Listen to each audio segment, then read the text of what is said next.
Hola, mi amigo querido. Una vez más, por la gracia divina, estamos aquí juntos para estudiar la lección número 9 para el 29 de noviembre del año 2025. El título de esta lección es Herederos de las promesas, cautivos de la esperanza. Y el propósito de la lección de esta semana es mostrarnos que desde que salimos, desde que Adán y Eva salieron del jardín del Edén por causa del pecado, la vida del ser humano, nuestra vida, es un permanente peregrinaje rumbo a la verdadera tierra que Dios nos está preparando. Y nunca podemos olvidar que somos peregrinos. El pueblo de Israel fue peregrino en el desierto. Y aun cuando entró a la tierra prometida, continuó siendo un pueblo peregrino, porque la esperanza de la vida eterna del cielo no es solo una esperanza de los hombres o de las personas del Nuevo Testamento, sino también de las del Antiguo Testamento. Vamos al primer capítulo de esta lección bajo el subtítulo de Edén y Canaán. Aquí veremos que Canaán era para Israel lo que para nosotros es la tierra nueva. Déjame leer el texto. Dice Hebreos capítulo 11, versículos 8 al 10, lo siguiente. Por la fe Abraham, siendo llamado, obedeció para salir al lugar que había de recibir como herencia. Voy a parar aquí para comentar un poco. Por la fe Abraham, siendo llamado, salió para salir al lugar que había de recibir como herencia. ¿Por qué tenía que salir? Porque el lugar donde Abraham se encontraba y donde recibió el llamado era un lugar poblado por gente pagana. La gente se había olvidado de Dios. Adoraban ídolos, dioses falsos, pequeños dioses que ellos inventaban cada día. Y Dios tenía otro plan para Abraham y para sus hijos. Entonces le dijo a Abraham, sal de esa tierra. Vas a ir a la tierra que yo he preparado para ti. Ese mismo mensaje es para ti y para mí hoy. Nosotros vivimos en un mundo rodeado de un pueblo que inventa cada día nuevos dioses, dioses falsos. Y no me refiero solo a ídolos, a imágenes de cera o de madera que alguien pueda adorar. El otro día yo encontré en el avión una persona que me dijo, no, yo no tengo religión, yo no adoro a nada. Yo soy ateo, yo no creo en Dios. Para mí la fuerza está dentro de mí. La religión es para gente débil que tiene que apoyarse en algo para poder vivir. Y sin embargo, a medida que íbamos conversando, me di cuenta que él no era ateo, él creía en Dios, él tenía su Dios, y su Dios eran sus ideas, era su filosofía de vida. Él no renunciaría a nada por causa de sus ideas, ese era su Dios. Y hoy vivimos en tiempos cuando la gente, el placer se torna un Dios, el poder un Dios, la fama un Dios. Hoy día con las redes sociales tú puedes ver que la gente quiere ser famosa, quiere aparecer. Ojalá tuviera un mensaje positivo que ayude a crecer a las otras personas, pero no. Entra a las redes sociales para que veas. Mi consejo es cuidado, porque el problema es que tú puedes acostumbrar, habituar a eso y ir en pos de eso. Pero ahora viene la orden divina. Sal de ahí. Ese no es tu lugar. Yo tengo una tierra mejor para ti. Y ahora con este comentario vuelvo a leer el texto. Por la fe Abraham, siendo llamado, obedeció para salir al lugar que había de recibir como herencia. Y salió sin saber a dónde iba. Por la fe, habitó como extranjero en la tierra prometida, como en tierra ajena, morando en tiendas con Isaac y Jacob, coherederos de la misma promesa, porque esperaba la ciudad que tiene fundamentos, cuyo arquitecto y constructor es Dios. ¿Te das cuenta? La esperanza del cielo, de la ciudad eterna, no es esperanza propia de los que vivimos en el Nuevo Testamento. Abraham, Jacob, Isaac vivieron en el Antiguo Testamento. Pero ¿qué dice aquí el texto? Que ellos se mantuvieron con la esperanza de la ciudad que tiene fundamento, cuyo arquitecto y constructor es Dios. Y esa ciudad no era Canaán terrenal. Ellos entraron a Canaán. Canaán para ellos era un símbolo de la verdadera ciudad que Dios está preparando para todos los seres humanos de todos los tiempos. Al final de cuentas, cuando Cristo vuelva, todos resucitaremos, desde Adán hasta nuestros días, todos resucitaremos, y los que hemos creído en Dios y hemos respetado el pacto de la gracia y de la obediencia, pues iremos con el Señor Jesucristo a nuestra verdadera Canaán espiritual. Vamos a la segunda parte de este estudio bajo el subtítulo de La tierra como un don. En esta parte veremos que la tierra era un don que Dios le daba a sus hijos, pero solo mientras ellos respetasen el pacto. No era un don que simplemente ellos recibían y ahora podían mal usar ese don. No. Ellos tenían que seguir las instrucciones divinas. La tierra era por gracia, pero conservar la tierra era por obediencia a los principios orientadores de las instrucciones divinas. Para entender mejor voy a leer Éxodo 3:8. Mira lo que dice. Y he descendido para librarlos de mano de los egipcios y sacarlos de aquella tierra a una tierra buena y ancha, a tierra que fluye leche y miel, a los lugares del cananeo, del eteo, del amorreo, del fereceo, del heveo y del jebuseo. Se estaba refiriendo a Canaán terrenal.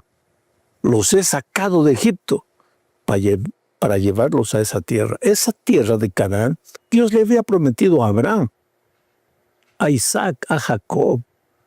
De generación en generación, Dios les recordaba que ellos eran peregrinos rumbo a su tierra, a Canaán, que Dios les había prometido. Pero esa tierra estaba amarrada, diría así, al pacto de fidelidad que el pueblo hiciera con Dios. La tierra era de ellos, estaba garantizada. Pero si ellos se desviasen de los caminos de Dios, perderían la tierra. Y eso fue lo que sucedió. Ellos se desviaron del camino de Dios. El profeta Jeremías narra eso. Cada uno hacía lo que quería, vivía como quería. Se atrevieron hasta a afrontar al propio profeta de Dios. Entonces vinieron los babilonios, los tomaron, destruyeron la ciudad, destruyeron el templo y se llevaron los jóvenes cautivos a Babilonia. ¿Por qué? ¿Por qué perdieron la tierra? Porque no respetaron el pacto, porque no siguieron las instrucciones divinas. Nosotros somos salvos por gracia. No hacemos nada, Cristo lo hizo todo en la cruz del Calvario. No podríamos hacer nada. Con nuestra humanidad no tenemos condiciones de hacer nada para salvarnos. La salvación es únicamente por gracia. Pero una vez que hemos sido salvos por gracia, vamos a vivir como gente redimida, como gente salva. ¿Y cómo vive la gente salva? Anda en los caminos de Dios, sigue las instrucciones divinas, no para ganar la salvación, porque ya ganó la salvación por la gracia maravillosa de Cristo. Este concepto tan simple es tan difícil de ser entendido por mucha gente. Pero sigamos adelante. En la parte 3 de este estudio hablaremos de el desafío de la tierra. ¿Sabes? El pueblo de Israel no era un pueblo guerrero. La tierra entonces sería dada a ellos únicamente por gracia, mientras respetasen el pacto. Para esto leo Josué capítulo 3, versículos 1, versículo 2 y también el 7. Dice así: siendo Josué ya viejo, entrado en años, Jehová le dijo: tú eres ya viejo de edad avanzada, y queda aún mucha tierra por poseer. Esta es la tierra que queda: todos los territorios de los filisteos y todos los de los jeruseos. Reparte pues ahora esta tierra en heredad a las 9 tribus y a la media tribu de Manasés. Tú te das cuenta, ya lo dije anteriormente, la tierra prometida, Canaán, no le fue entregada al pueblo de Israel en un día, en un año. Habían pasado años. Josué ya estaba viejo. Dios se le presenta y le dice: Josué, ya has vivido lo suficiente. En cualquier momento vas a descansar.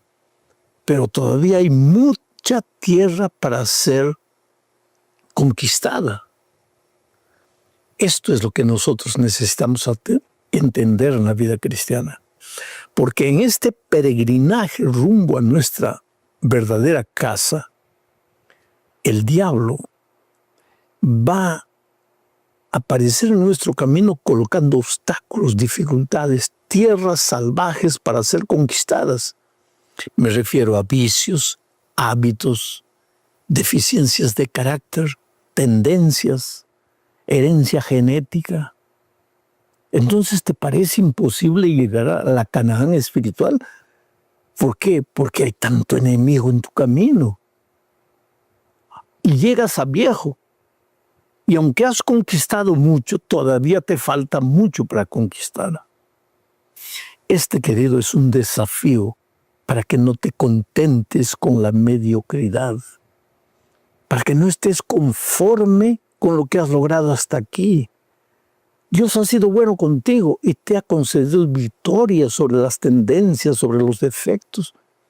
Pero todavía hay mucha tierra para conquistar. Hay filisteos que te perturban. Y no estoy hablando de gente, estoy hablando de tu propia herencia genética, de tus tendencias, de tus tentaciones. El diablo viene de aquí, viene de allá. Pero hay una cosa: Dios te ha prometido la tierra y vas a llegar a la tierra. Y la tierra es por gracia. Pero en esta tierra tienes que aprender a depender de la gracia divina. ¿Y cómo lo haces? Buscando a Dios todos los días.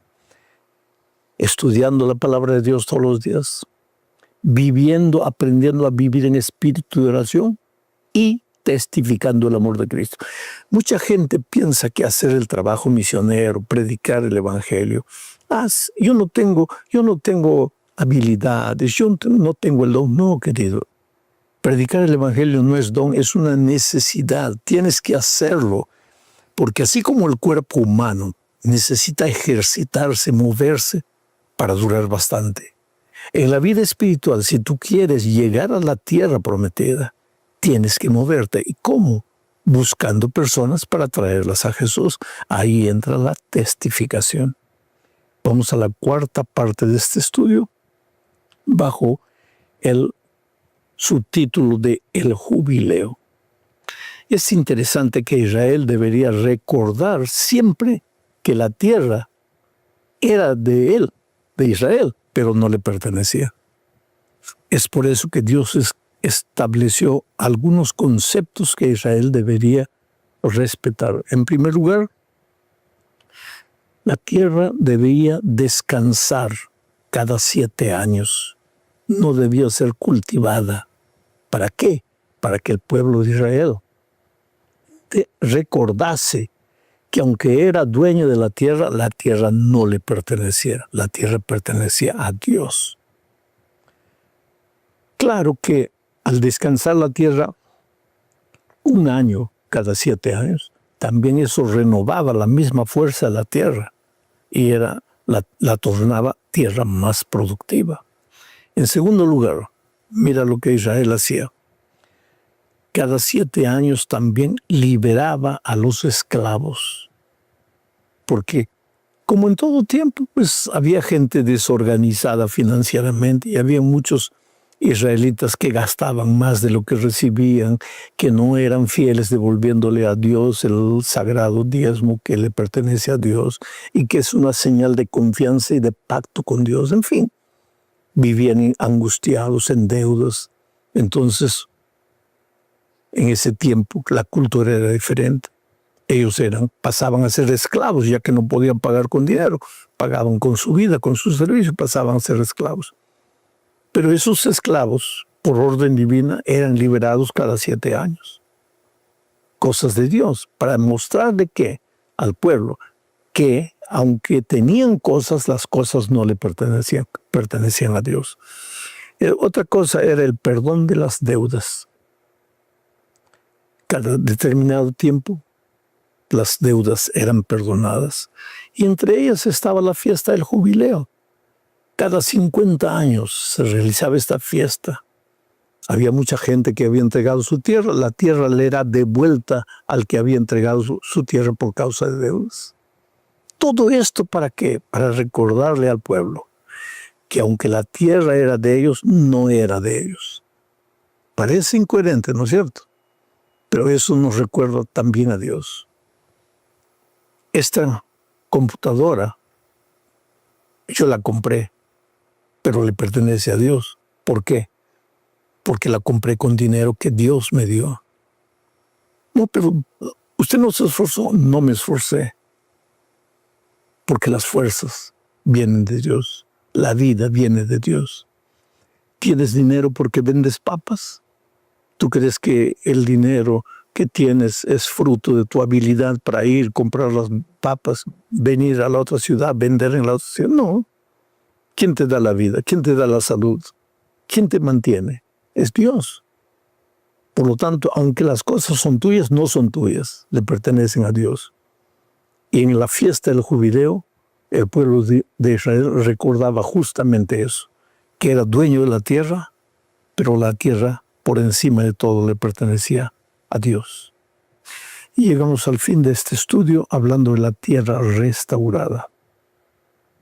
Ya dije que el pueblo de Israel entró y poseyó Canaán, pero se desvió de los caminos de Dios. En consecuencia vino el enemigo, en este caso Babilonia, derrotó, quemó la ciudad, destruyó el templo y se llevó a los jóvenes hebreos cautivos a Babilonia.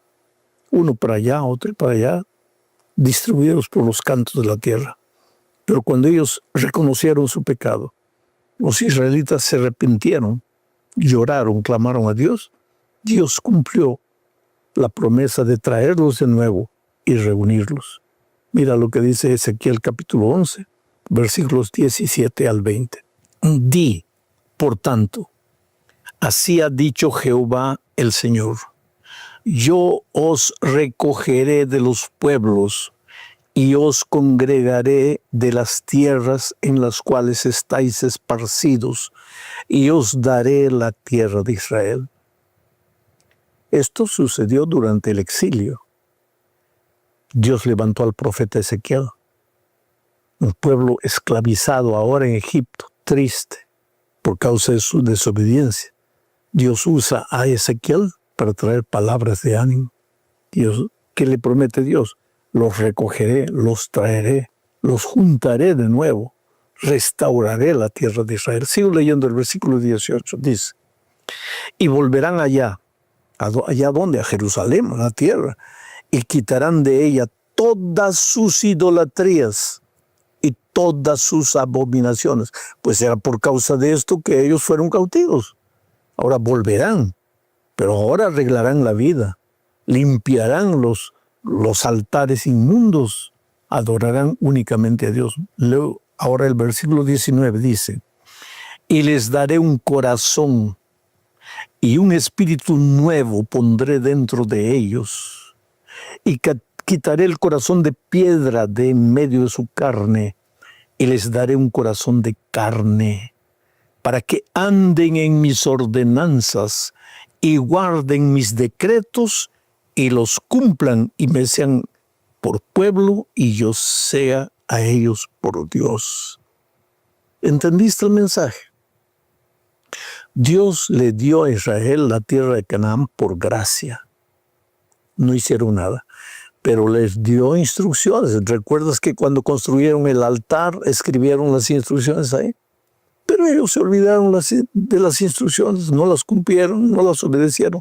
Se apartaron de Dios, cayeron en la idolatría, en el paganismo. Bien, vino el enemigo, los encontró sin la protección divina, porque tú estás bajo la protección divina cuando estás en Dios. Cuando te apartas de Él, pues estás sin la protección divina.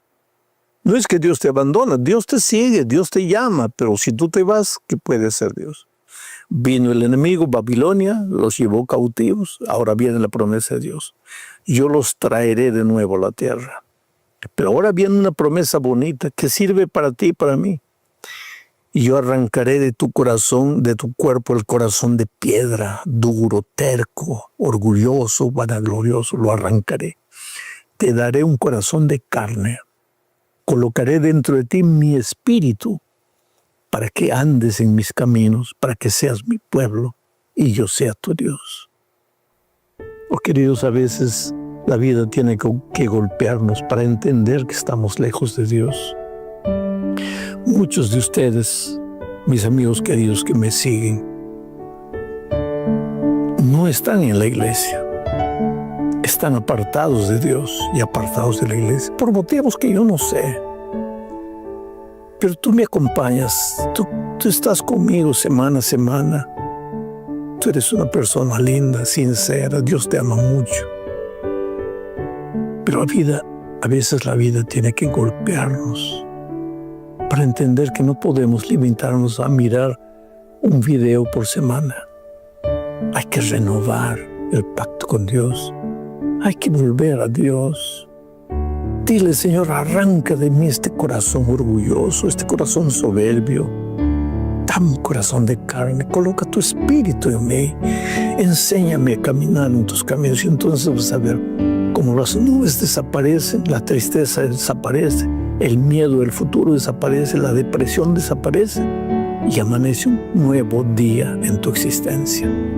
Dios te bendiga, querido. Vamos esta semana a la lucha, al trabajo, pero confiando en Dios, dependiendo de Dios, caminando con Dios. Felicidades, un abrazo, que Dios te bendiga. Hola, mi amigo querido, nuevamente, por la gracia de Dios, por su infinita misericordia, estamos aquí juntos para estudiar esta vez la lección número 10 para el 6 de diciembre del año 2025.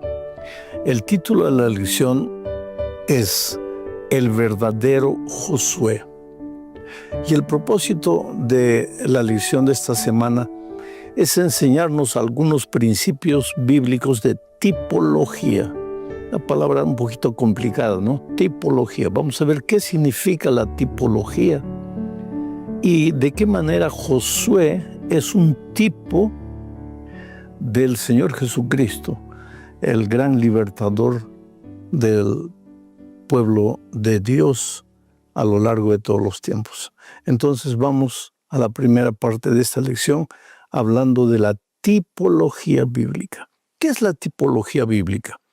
Es un método de enseñanza bíblico. En la Biblia encontramos mucho esto. A través de este método, Dios usa personas, acontecimientos, lugares del pasado para enseñar algunas lecciones con relación al futuro. Por ejemplo, el Éxodo es un acontecimiento que sucedió hace siglos atrás. ¿Qué fue el Éxodo? La libertación del pueblo de Israel comandado por Moisés. Él sacó al pueblo de la esclavitud de Egipto y lo llevó a la tierra de Canaán, la tierra de la libertad. Ese es el tipo, la figura, el acontecimiento del pasado. Pero eso de alguna manera, tipológicamente, anunciaba la libertación de los seres humanos de la esclavitud, no de Egipto, sino del pecado, para ser llevados a la tierra de la libertad, a nuestra Canaán celestial. En el primer caso fue Moisés el libertador, en el segundo caso es Jesús el libertador.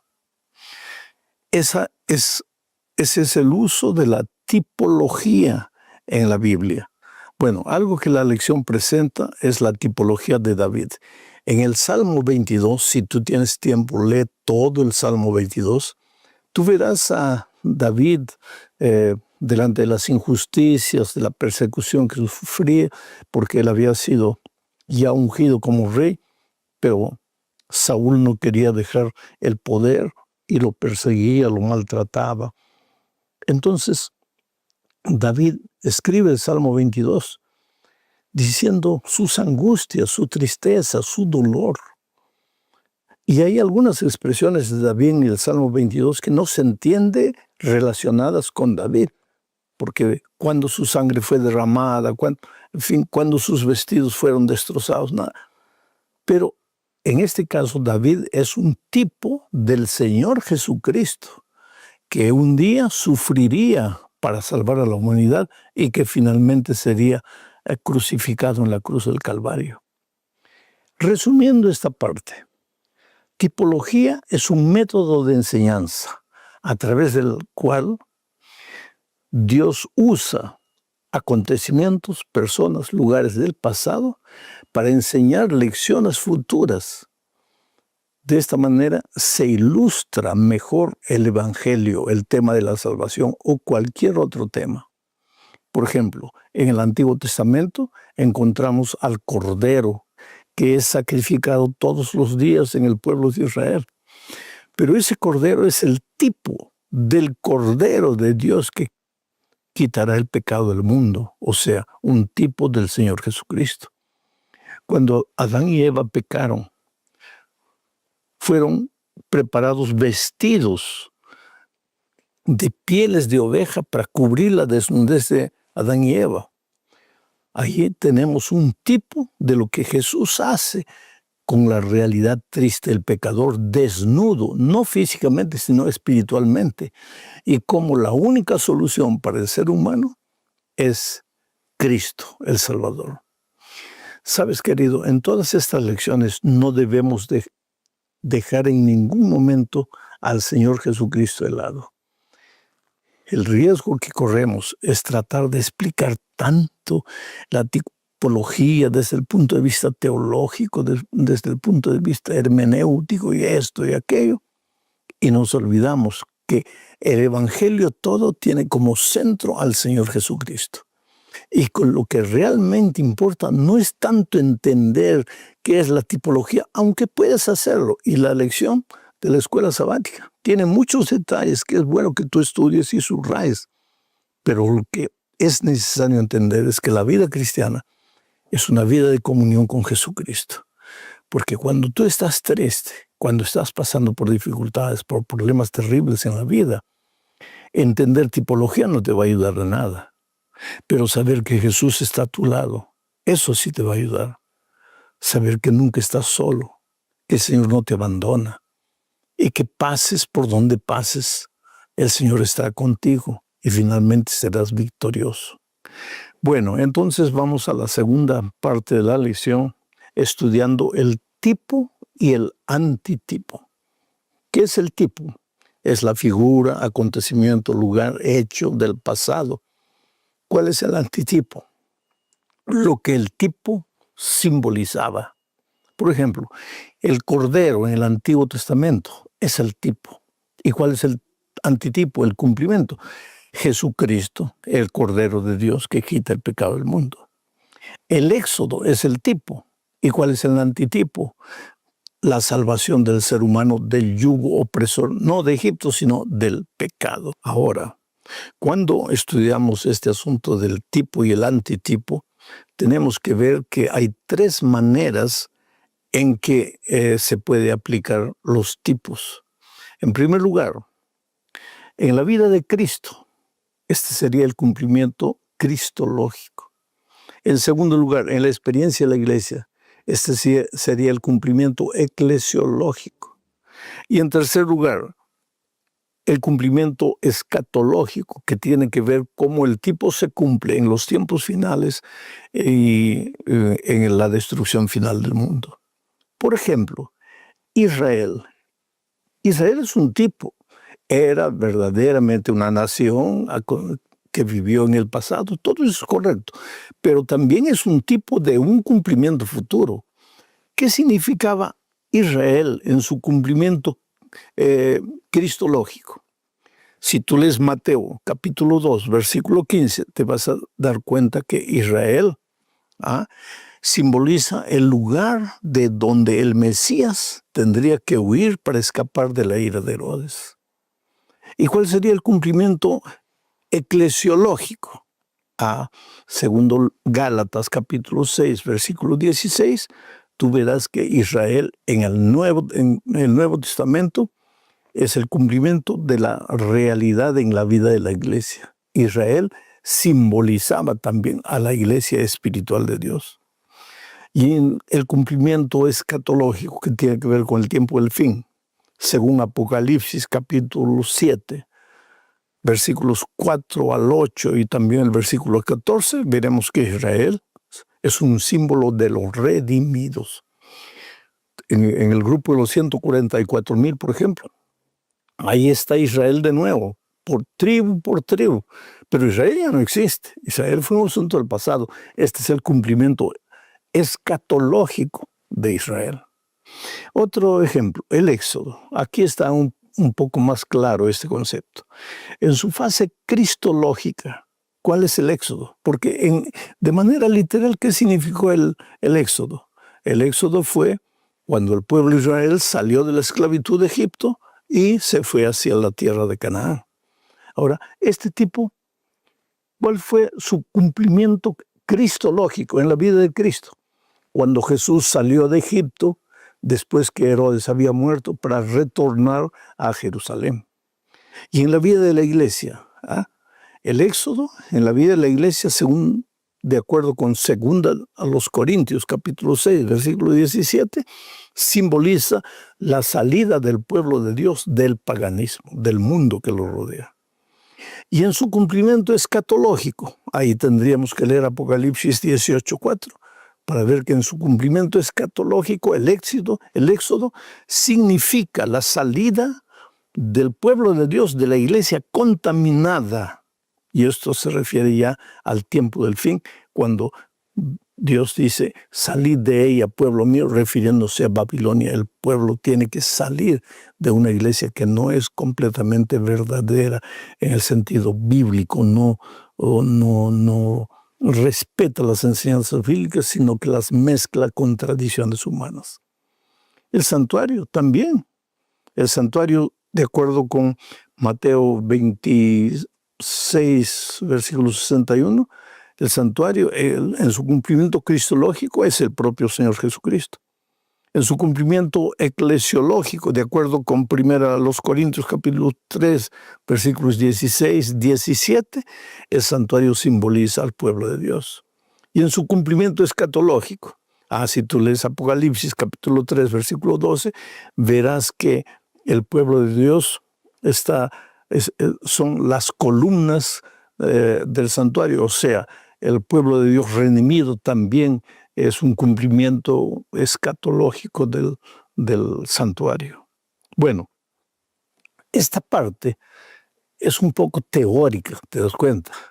Es interesante conocer, estudiar, vuelvo a repetir, toma la lección, estudia, reflexiona, piensa, subraya, pero hay que tener cuidado de no perdernos en esto. En la tercera parte del estudio, que es lo más práctico y bonito, a donde el autor finalmente quiere llevarnos, vamos a ver a Josué como la figura tipológica. Es interesante que Moisés, de cierta manera, es un tipo de Josué, porque lo que sucedió en la vida de Moisés también sucedió en la vida de Josué.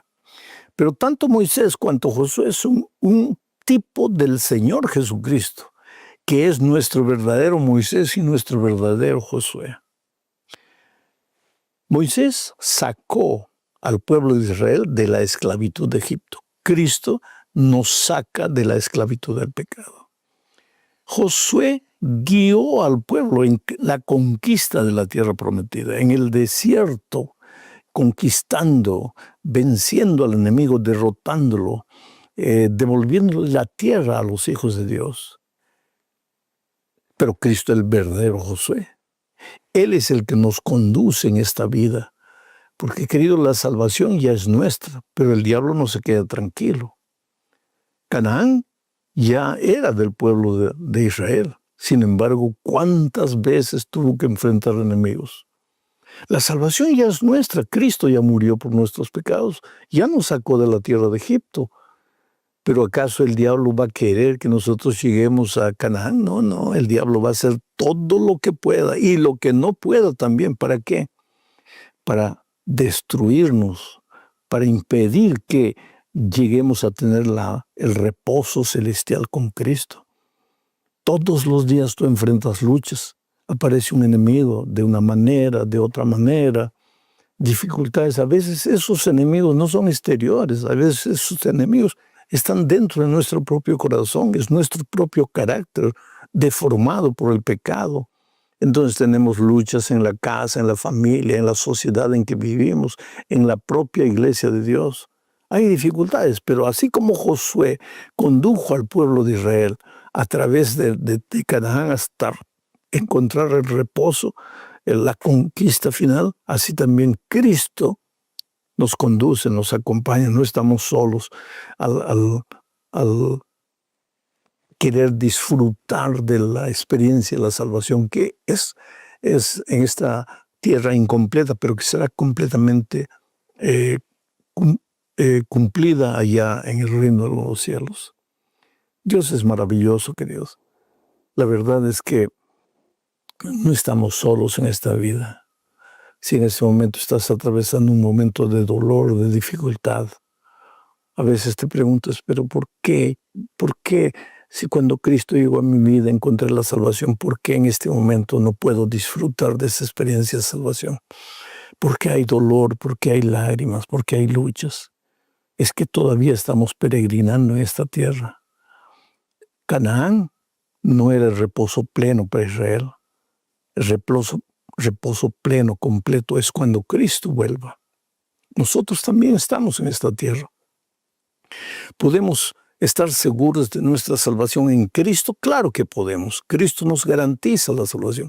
Pero todavía estamos luchando, enfrentando dificultades. Vamos a la cuarta parte de este estudio bajo el subtítulo de El verdadero Josué como antitipo. Josué es el tipo del Señor Jesucristo. Ya vimos eso. Jesucristo es el cumplimiento de Josué. Josué fue real, pero era apenas una figura. En realidad, en su vida, en su ministerio, en su trabajo de conquista, era una figura de lo que Jesús haría por su pueblo de todos los tiempos.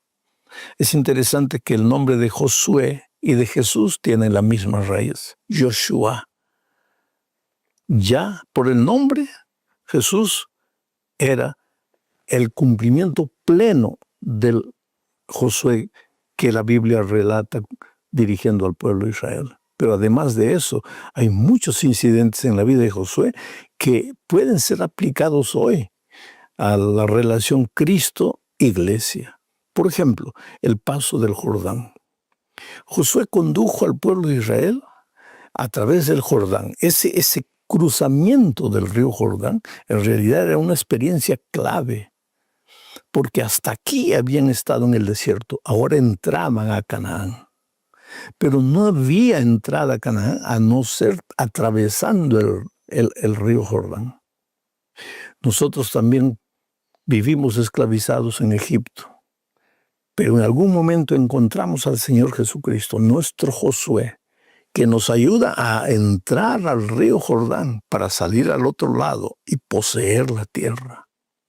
Ese entrar al río Jordán, yo me atrevería a decir que es un tipo del bautismo.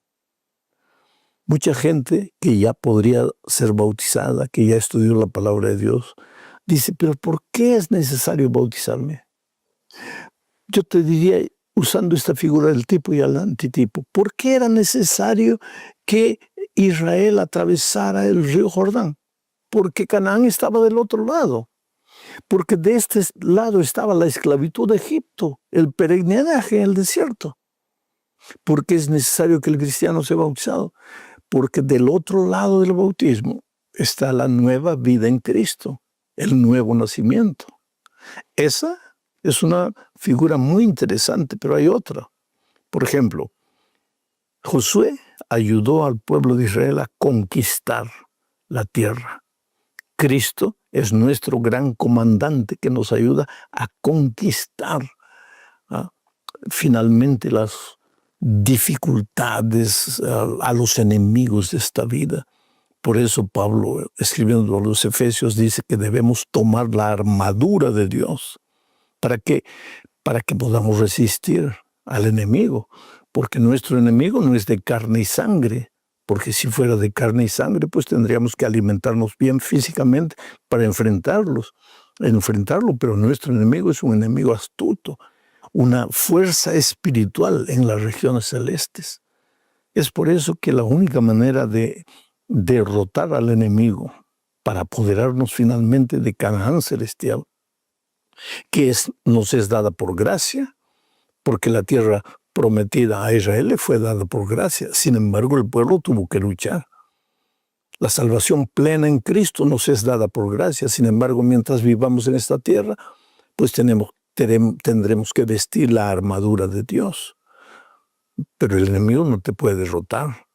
El hecho que el enemigo existe y la tentación no existe, y eso es una realidad, no es argumento para que tú te entregues a una vida de derrota, de mediocridad espiritual o de conformismo, que digas, pues bueno, si el enemigo es una fuerza espiritual y yo soy un pobre ser físico, entonces yo estoy perdido, entonces puedo continuar cayendo. No, querido.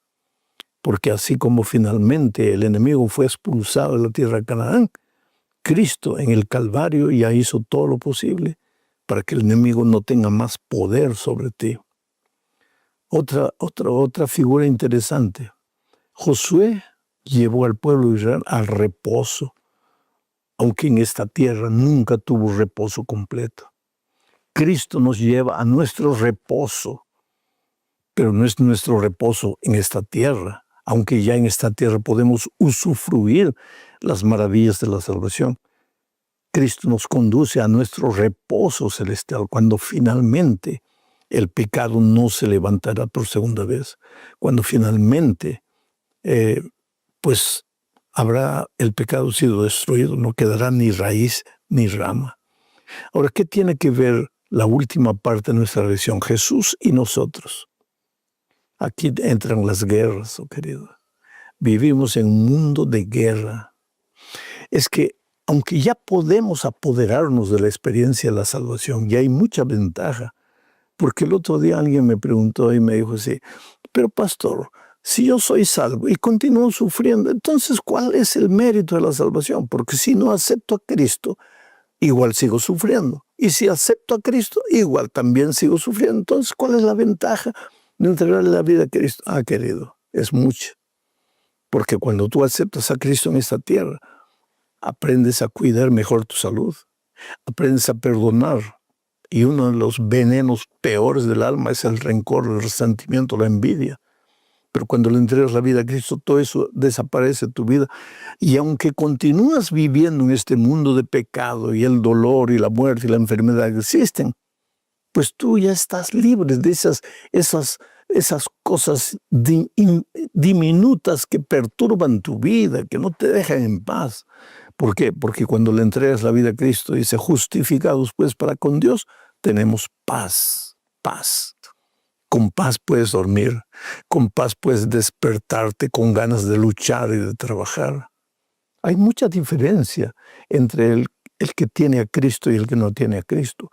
Ambos sufren las inclemencias de esta vida, pero el que no tiene a Cristo no tiene esperanza. El que tiene a Cristo tiene esperanza. Es por eso que aunque tengas que derramar una lágrima por algún motivo familiar, a veces es un hijo que está destruyendo su vida en las drogas, a veces el matrimonio que está tambaleando, a veces la vida financiera, la crisis, A veces una inundación, un incendio, cualquier cosa así. El dolor no es el fin, es el principio de una nueva experiencia con Cristo. Cada dolor nos hace renacer en Cristo. Atrévete a cruzar el río Jordán. Atrévete a caminar con Jesús, a enfrentar con Jesús cada día, cada lucha. No te desanimes. En resumen, terminando esta lección, la Biblia usa mucho la figura del tipo y el antitipo. ¿Qué es el tipo? La realidad pasada. ¿Qué es el antitipo? El cumplimiento. Cuando leemos los incidentes, los relatos, la biografía de personajes bíblicos, debemos ver de qué manera todo esto se cumple. Primero, en la vida de Cristo. Segundo, en la vida de la iglesia. Y tercero, en los tiempos finales, en los tiempos escatológicos. Mirando desde ese punto de vista, Josué no fue apenas un líder del pueblo de Israel. Josué fue un tipo de Cristo, el verdadero líder espiritual que no nos lleva por esta tierra física, que nos va llevando para nuestro hogar eterno con Cristo cuando Él venga. Un abrazo, querido, que Dios te bendiga ricamente. Chao. Hola, querido, qué alegría. Vamos a estudiar la lección número 11 para el 13 de diciembre del año 2025. El título de la lección es Morando en la Tierra. Y el propósito de la lección de esta semana es revisar un incidente que ocurrió en la vida del pueblo de Israel ya cuando estaban en Canaán, dirigidos por Josué, lógicamente. Y este incidente nos enseña lecciones valiosas porque nos abre los ojos para el hecho de los conflictos. ¿Por qué hay tanto conflicto a veces en la familia, en la sociedad, en la iglesia? ¿Y cómo resolver esos conflictos? El pueblo de Israel no era diferente de nosotros. Las mismas luchas que tenemos hoy las tuvo Israel en aquellos tiempos. Los mismos conflictos que hoy tenemos los tuvo también Israel.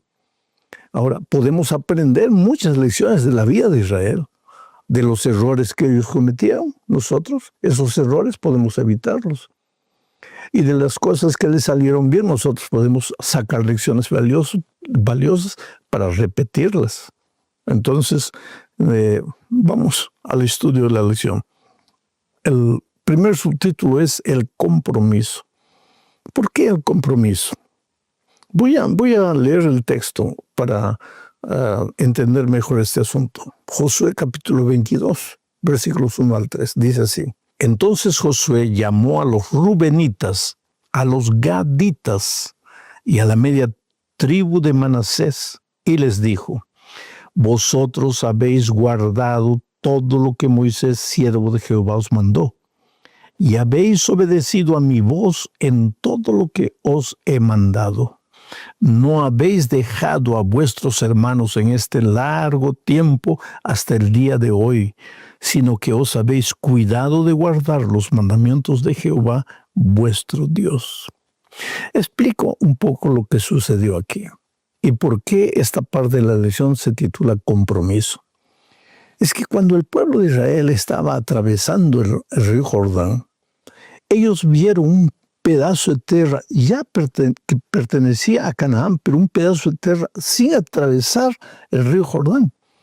Y era una tierra fabulosa, especialmente para criar ganado, mucho pasto, muchos valles, muchas llanuras, extraordinarias tierra para que el ganado se reprodujese. Y como las tribus de Rubén, de Gad y la media tribu de Manasés eran ganaderos por excelencia, le pidieron a Josué, ¿podríamos quedarnos en esta parte que es más apropiada para el ganado que tenemos? Entonces la respuesta de Josué fue, perfecto, pueden quedarse. Esta es la parte que Dios les va a dar a ustedes. Pero ustedes tienen que acompañarnos, acompañar al resto de las tribus. ¿Por qué? Porque esta tierra ya está conquistada, ya es de ustedes. Pero y Canaán, y los enemigos en Canaán, la gente que no va a querer salir de Canaán, ¿Van a dejar a las otras tribus a luchar solas? No. Ustedes son parte del cuerpo, entonces tienen que ir con nosotros y luchar con nosotros. ¿Y sabes cuánto tiempo duró más o menos ese periodo de conquista? 7 años aproximadamente. Esta tribu de Rubén, de Gad y la media tribu de Manasés dejaron a sus mujeres, a sus niños aquí cuidando el ganado, y los hombres fueron a la guerra con el pueblo, con el resto del pueblo de Israel. 7 años conquistaron todo. Al final del tiempo, pues Josué les dijo, bueno, ahora sí ya ustedes ayudaron, ustedes han cumplido con su compromiso, y por eso el texto que acabo de leer, Josué les dice, ustedes han cumplido con todo, han seguido las órdenes mías de Moisés, ahora pueden regresar para casa. Y ahora entramos a la segunda parte de la lección bajo el título de acusaciones. ¿A qué acusaciones se refiere? Como dije, terminando esos 7 años, ya instaladas las otras tribus en la tierra de Canaán, pues las 2 tribus y media que se habían quedado del otro lado del Jordán, regresaron. Y regresaron para ver a sus esposas o sus hijos, en fin, para disfrutar de la tierra.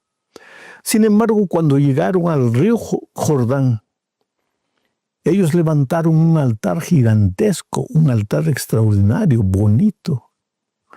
Y cuando las otras tribus que se quedaron en Canaán se enteraron que estas 2 tribus y media habían levantado ese altar, ¿sabes lo que hicieron? Se pusieron bravos y pensaron, esas 2 tribus y media se están queriendo separar del pueblo de Israel, se están queriendo entregar al fanatismo, al paganismo, a adoración de dioses extraños. Por eso están edificando ese altar. Y entonces se armaron y dijeron, vamos a combatirlos, vamos a destruirlos.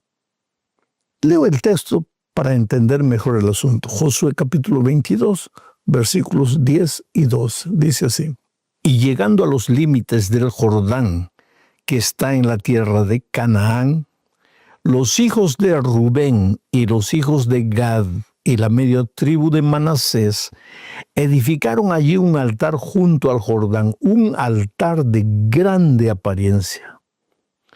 Cuando oyeron esto los hijos de Israel, o sea, el resto de las tribus, se juntó toda la congregación de los hijos de Israel en Silo para subir y pelear contra ellos. ¿Contra quiénes? Contra las 2 tribus y media que habían levantado ese altar. Ahora, aquí viene la reflexión. Vamos a pensar seriamente en este hecho y vamos a sacar lecciones que nos van a ayudar hoy para resolver conflictos, como dije, en la familia muchas veces, en la sociedad en la que vivimos, en la iglesia a donde asistimos. Se podrían evitar esos conflictos, pero vamos a reflexionar en este incidente. En primer lugar, ¿por qué la mayoría de las tribus que entró a Canaán se puso brava cuando se enteraron que las 2 tribus y media habían levantado un altar gigantesco? ¿Por qué? Porque pensaron, ellos se están entregando al paganismo. En segundo lugar, ¿y por qué estas 2 tribus y media levantaron el altar? No ese altar, no porque querían entregarse al paganismo, sino porque querían levantar un monumento que recordase a sus hijos que ellos, aunque estaban de este lado del Jordán, continuaban formando parte del pueblo de Israel que estaba en Canaán. Sin embargo, aquí hubo un error. Primero, las 2 tribus y media, antes de levantar aquel altar, deberían haber consultado con Moisés, que era el líder, pero no consultaron. Hicieron sin explicar lo que estaban haciendo. Pero ahora viene el segundo error. Las otras tribus juzgaron los motivos de las 2 tribus y media sin escuchar explicaciones. ¿Cuáles son las lecciones que aprendemos? Querido, comunicación. la mayor parte de los conflictos que aparecen en la familia, en la sociedad, en la iglesia, son por falta de comunicación. Autoridad es para ser respetada. Si el pueblo de Israel tenía límites, tenía líderes, entonces las 2 tribus y media deberían respetar la autoridad de los líderes y deberían haber consultado. No lo hicieron. No se comunicaron. Lo que tú puedes hacer puede ser maravilloso desde tu punto de vista, pero si los otros no saben por qué estás haciendo lo que estás haciendo, esa actitud tuya va a generar conflictos.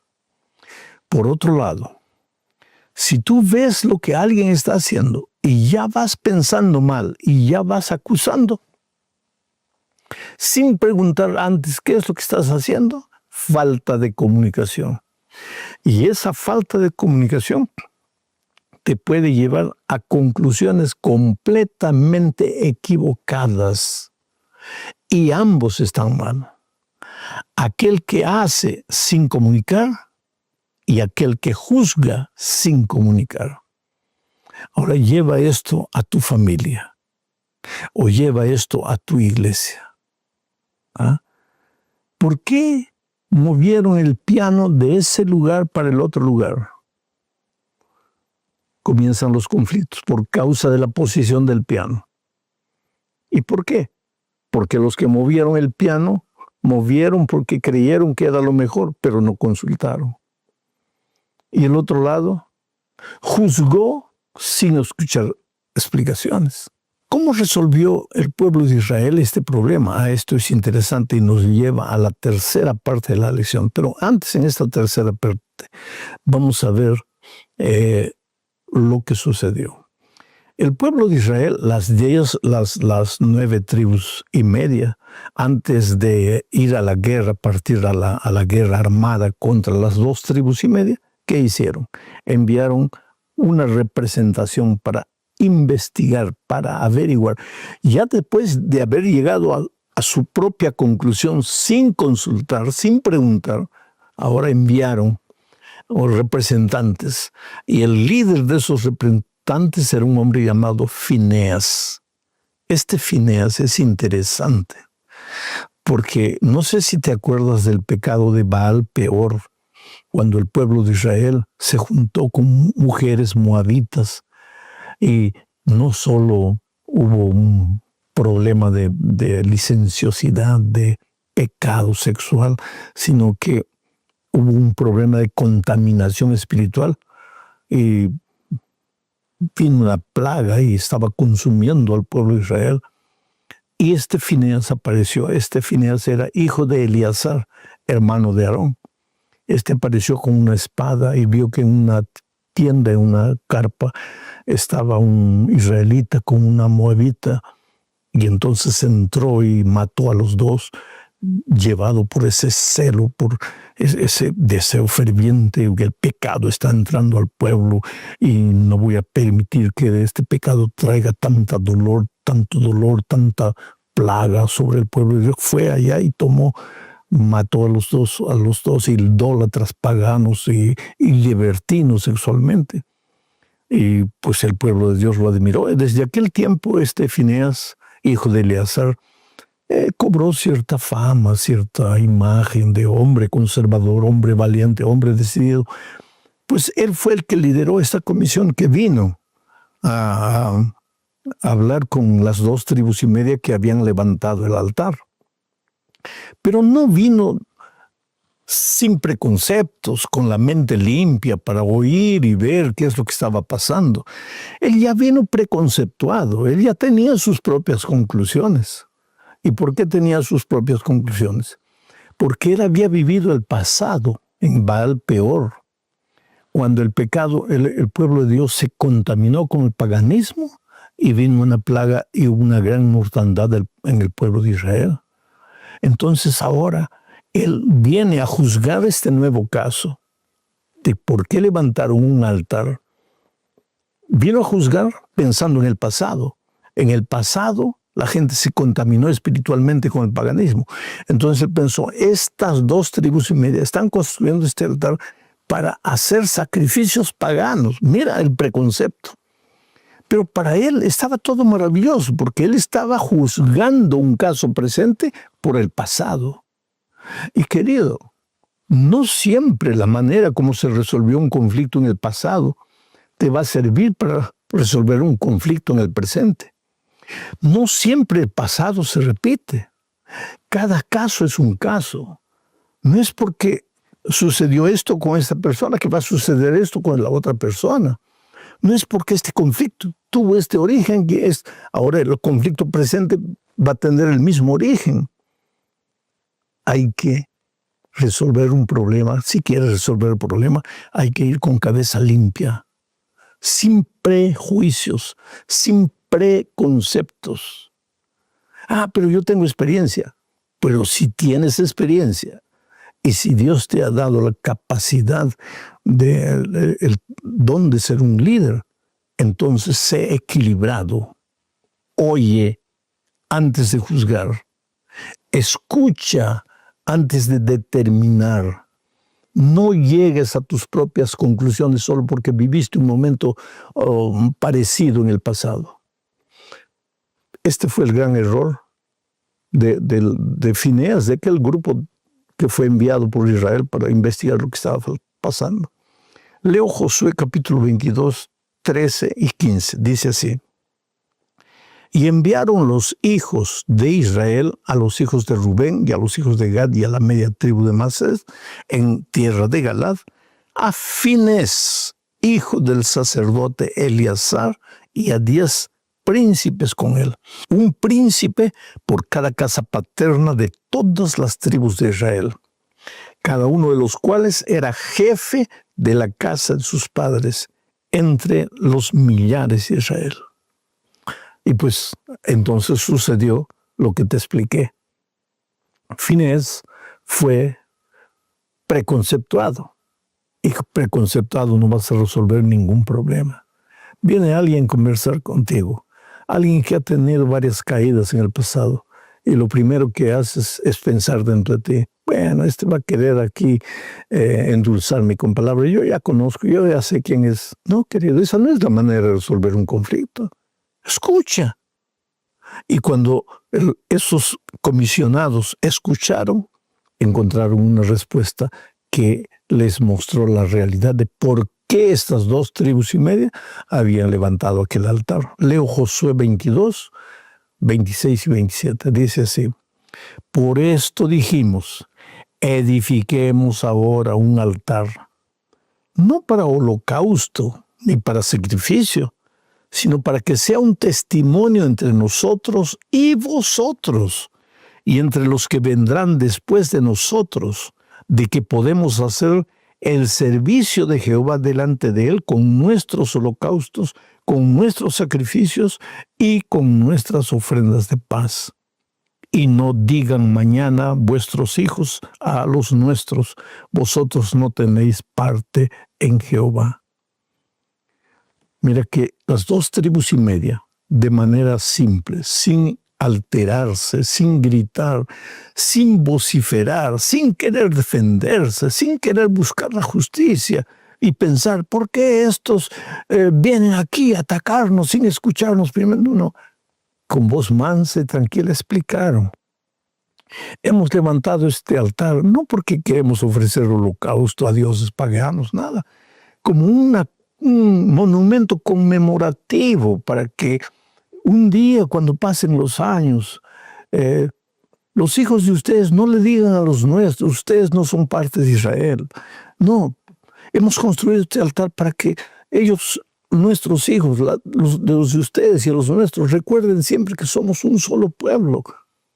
O sea, todo completamente diferente de lo que habían imaginado los que venían con acusaciones. Y ahí, pues el conflicto se resuelve, porque cuando tú das una explicación con palabras coherentes, equilibradas, sensatas, el otro no va a ser loco para no querer entender la explicación. Muchos de los conflictos surgen porque Todos queremos tener la razón. Nadie quiere ceder. Y lo peor, a veces nadie quiere escuchar al otro. ¿Por qué? Porque ya tiene sus propios conceptos. Y esos propios conceptos no lo ayudan mucho. Aumentan el conflicto que ya existe. En el Brasil existe una expresión. Cuando uno no quiere, dos no pelean. ¿Por qué? Para haber pelea, los dos tienen que querer pelear. Pero si este quiere, busca la pelea, pero este no responde. O responde de manera suave. Este pobre se cansa de buscar la pelea. Y ahí viene la resolución de conflictos. Experimenta esto. En tu casa, en tu iglesia. Renuncia un poco a tus propios pensamientos. Trata de escuchar al otro para llegar a tus propias conclusiones. Ahora leo Josué 22, 30 y 31. Oyendo Finés, el sacerdote, y los príncipes de la congregación, y los jefes de los millares de Israel que con él estaban, las palabras que hablaron los hijos de Rubén y los hijos de Gad y los hijos de Manasés, les pareció bien todo ello. Y dijo Finés, hijo del sacerdote Eleazar, a los hijos de Rubén, a los hijos de Gad y a los hijos de Manasés: hoy hemos entendido que Jehová está entre nosotros, pues que no habéis intentado esta traición contra Jehová. Ahora habéis librado a los hijos de Israel de la mano de Jehová.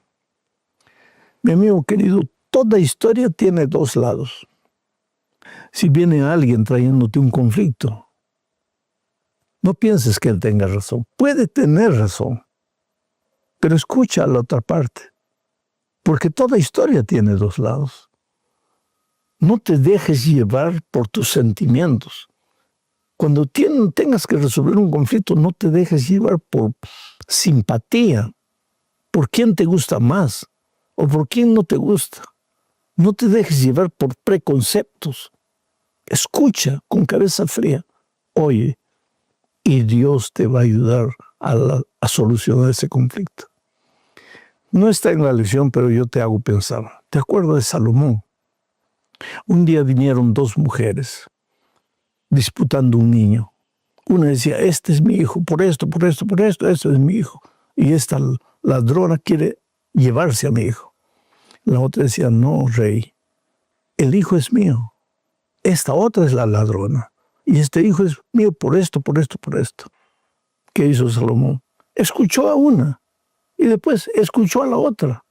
Y después, en ese escuchar, él se dio cuenta de lo que pasaba. Cuando Finés escuchó la explicación de las 2 tribus y media, entendió lo que estaba pasando. Y dijo, ustedes tienen razón. Y volvieron en paz, tranquilos, cuando estaban viniendo prevenidos para la guerra. ¿Qué hizo Salomón? Ahí viene la sabiduría divina. Salomón dijo, el hijo de ti, el hijo también es tuyo, entonces traigan al muchacho, traigan una espada. Voy a partir al niño por la mitad para cada uno, y se acabó. Pero entonces apareció la verdadera madre y dijo, no, si van a matar a mi hijo, yo prefiero que se vaya con la otra, pero que esté vivo. Y ahí Salomón dijo, entregue la madre a esta, el hijo a esta madre, porque esta tiene la razón. Mira la sabiduría.